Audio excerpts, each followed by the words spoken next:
Hello, hello, hello. It's me again, Katanya Shakir from Behind the Wall. I wanted to come on this afternoon to talk to you just briefly. I'm going to try to hurry it along and not make this video too long, but I definitely do not want to take away from the meat and the essence of the message that I want to share in this segment. So a few weeks ago, was thinking about wisdom. So that's what I'm really going to talk about. But y'all, I'm not even digging into the depth of what wisdom is. I'm only going to scathe a little bit of the skin because there were two things that came to me regarding wisdom. Wisdom is the principal thing, so we need it. But with all of our getting, we still need some understanding to understand that wisdom. So the 2 points that I wanted to talk about really are related to wisdom to judge rightly, and then the wisdom to that can save your life or the lives of others. So when I talk about judging rightly, I'm talking about making the right decision, not going along with the crowd, not doing stuff just because everybody else is doing it, not just saying something, but we need to judge rightly, and not that we are saying that we know everything and that we're just always right, but wisdom will help you make the right decisions and to judge rightly among things and among situations. So what I thought about when that came to me, the story in the Bible about Solomon, who, as we know, was the wisest man that ever lived.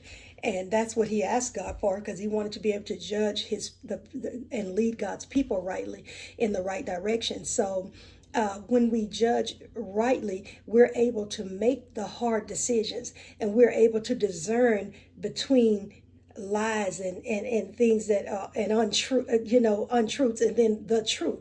We can judge rightly. So as I thought about this, I thought about the story where the two women, some of you may remember this story. Two women brought the babies in front of Solomon. One of them was the dead baby and one was alive. The story goes that one woman rolled over on her baby in the night and killed her baby, and then traded her baby out with the woman who had the live baby. So they went before Solomon, and both are pleading their case. Oh, it's my baby. No, it's my baby. And Solomon in his wisdom said, I tell you what we're going to do. We're going to split the baby in half, and I'm going to give half to you and half to you. And the woman whose baby it really was began to immediately scream out and say, no, give the baby to her. Give the baby to her. Just don't touch him. Don't do anything to him. Just give her the baby. And at that moment, Solomon knew that it was that lady's baby. It was her baby, because she did not want any harm to come on the baby. As a matter of fact, the other woman said, yeah, go ahead and do that. Split him in half. Give him half of the baby to her, and then give me half. And Solomon knew in his great wisdom how to judge rightly in that situation. How many times are we brought before situations and we don't think, we're so quick to speak, and we don't think what is really right? Is what she's saying the right thing, or is what he's saying the right thing? And we just go on in our own way, and we don't have the wisdom and the know-how. And I don't believe that Solomon was gonna do that, but that was the wisdom to use and in the words. And he knew that the heart of the real mama, the real mother of the baby, would speak out, and the heart of the one who had dealt unjustly with the baby would speak out as well. So when we're dealing with situations in our homes, on our jobs, oh my God, in our daily walk as we go about, we need wisdom, and we need to ask for that wisdom. How do I handle this? Somebody sent me, one of the ladies who worked with me, she sent me a video where a man was shot in the elevator because he decided to hold the elevator for the women who were coming up, and the other person got mad. And I think it was in Chicago, and he killed them. No wisdom, no understanding, people being so irrational. But we want to have a calmness over us, and we want to be able to judge rightly the situations that are faced with in front of us, because at any time we go a wrong way because of our misjudgment or because of our hastiness, then we're going to be faced with the consequences of those decisions that we make. So that's the number one thing. Let's ask for wisdom. Let's seek wisdom. The scripture even says, happy is the man that finds wisdom. And it's priced high above rubies and silver and gold and all those things. And when you find it, hold on to it, retain it, is what that passage says. So that was the first thing. And then the second thing is the wisdom to save your life or the lives of others. I was reminded when that came to me of what happened when I was a young girl.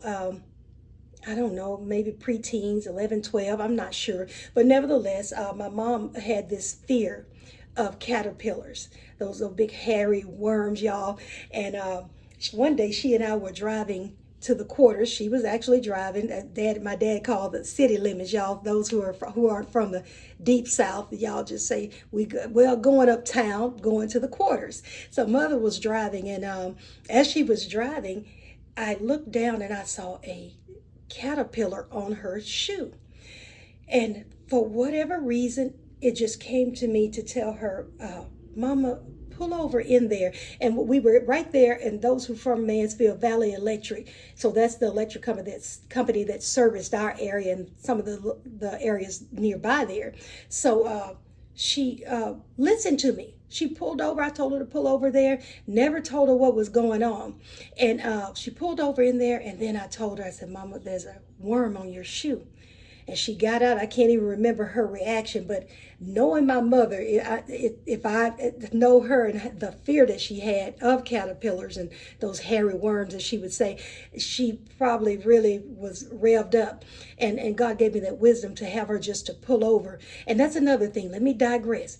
The fear that we have sometimes can be passed on to others. People who are fearful to move, they're fearful to do anything. That fear can pass on to your children, or you can pass it on to your children. How do you know? Let me raise my hand. Because I had that same fear for a long time, because I watched my mother years and years being afraid of just a worm. And that's what it is, a worm.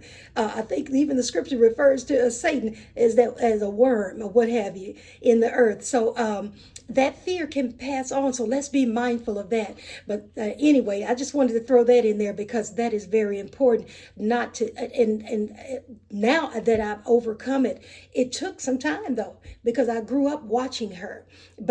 Because of that, I knew how afraid she was, and I had the wisdom to say, pull over in there. And don't neglect what some of the things that your children teach you or can teach you, or that they say to you. Because had she not listened, like, girl, what are you saying, and fussing at me and things, then, and if I had said something, it's possibility we could have had an accident that would have been fatal.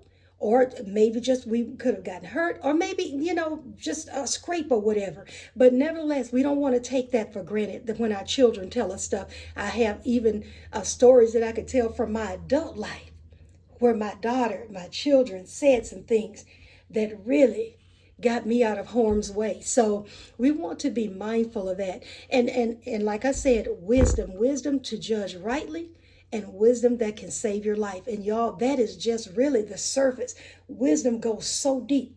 There's wisdom so that you can even prosper. You can have wits about you. There's so many things to wisdom that we can miss if we don't begin to seek after and find it. And the wisdom that we need to do everything that we need in life. Everything that we need. But when we neglect pursuing wisdom, and we neglect realizing that we need it, then many times we're going to fall short in some areas. So if there are areas in your life that you want to increase some things on, or be better in your family, marriages are on the cusp, but if your marriage is on the cusp of divorce court, pray for some wisdom, ask for it, and when you get it, use it. Use the wisdom and hold on to it. So that's basically all I wanted to say about that. Y'all, I may run back with this again and delve into a little bit of more of the wisdom. But those were the two things that were dropped in my mind and my heart a few weeks ago. The wisdom that we need to judge rightly. Stop going along with everything people say, and begin to ask for wisdom about if this is right. or what's really going on behind the scenes. And number two, wisdom that can save your life.